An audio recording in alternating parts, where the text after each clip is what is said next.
In this session, we're going to cover reliable information and how you can define what's reliable when you're sourcing information, particularly for your academic assignments.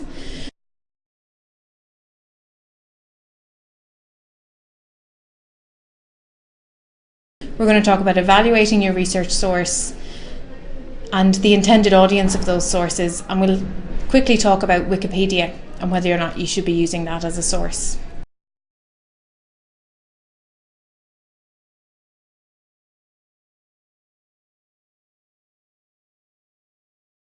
So what is a research source? A research source is the material that you're using for your academic assignments or your discussion exercises.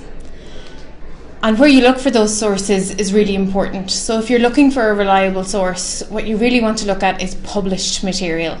And published material has gone through a rigorous process. Somebody has reviewed it, it's been chosen for publication, it has been edited. And if you stick to library resources in the first instance, then that'll be the best way to find reliable information, particularly when you start off researching. Using the internet can be great, so there are lots of online library resources and you'll find some other sessions on those. You could also use Google Scholar, and again, we plan on doing a session on that.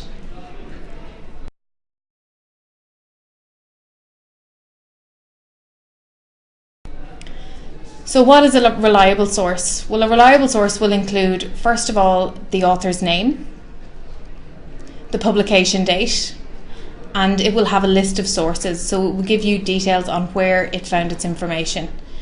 Websites, for example, rarely provide all of the items on the list. So if you just look at a general website, if you search for something in a search engine like Google, then the websites you'll find most often won't include an author's name, won't include a publication date, and often won't have a list of sources.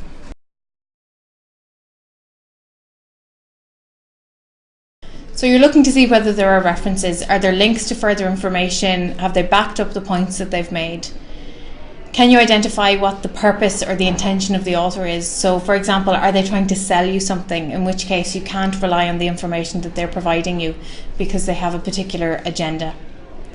Does the source contain enough detail to be used in an academic piece of work?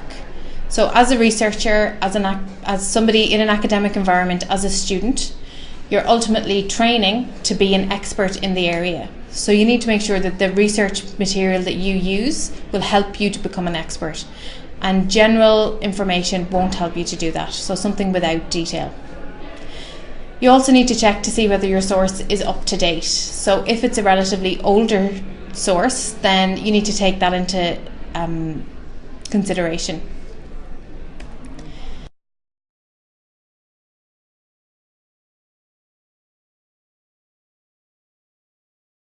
So the intended audience then, who is the author talking to? Is it written for academic researchers? Is it written for students? Or is it written for the general public?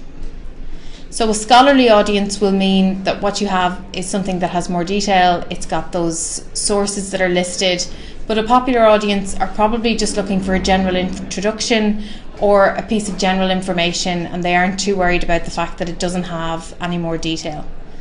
And as we said, you're aiming to become an expert in your field, so you need to look at those articles or those texts that have a scholarly audience in mind.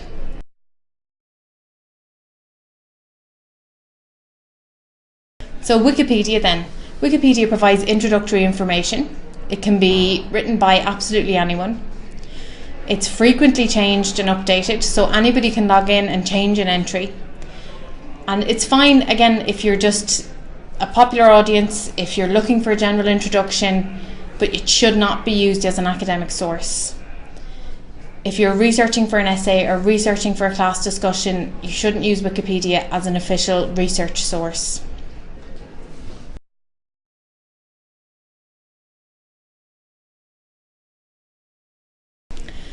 So to sum up then, what you're looking at is what the purpose of your research is, and at university, at third level, in higher education, the purpose of your research is to prove that you're becoming an expert in your area.